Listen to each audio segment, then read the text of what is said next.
Does God exist? It's one of the biggest questions ever, but can it actually be proven? So can you prove God exists with just logic? One philosopher was certain you could. It's called the ontological argument, and it comes from an 11th century monk, Anselm of Canterbury. Okay, so his whole argument starts with this one big idea about what God even is. He breaks it down like this. If God's the greatest thing imaginable, he must exist, because existence is great. But, this perfect-sounding proof almost immediately ran into a problem from another monk. Yeah, this monk Gaunio had a clever comeback. He said, hey, why not a perfect island then? Anselm's reply? His logic only works for something unconditionally perfect. An island just doesn't cut it.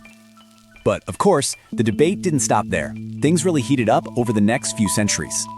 Enter Thomas Aquinas. He basically said, whoa, hold on, you can't just think something into existence. Plus, he argued, what even is the greatest? You can always just imagine something a little bit greater. So, Aquinas ditched the logic in your head approach. He looked to the real world for proof instead. His idea? Everything has a cause, right? Trace it back far enough and you get a first cause. Okay, let's fast forward a few hundred years. The search for proof actually moves into the human brain. In the 80s, one scientist even built a God helmet to trigger what felt like a divine presence. But here's the catch. Another researcher found those feelings in a totally different part of the brain. And this confusion actually brings us back to a much older argument from philosopher and Immanuel Kant. Kant's point was brilliant. He said existence isn't just another feature you can add to an idea.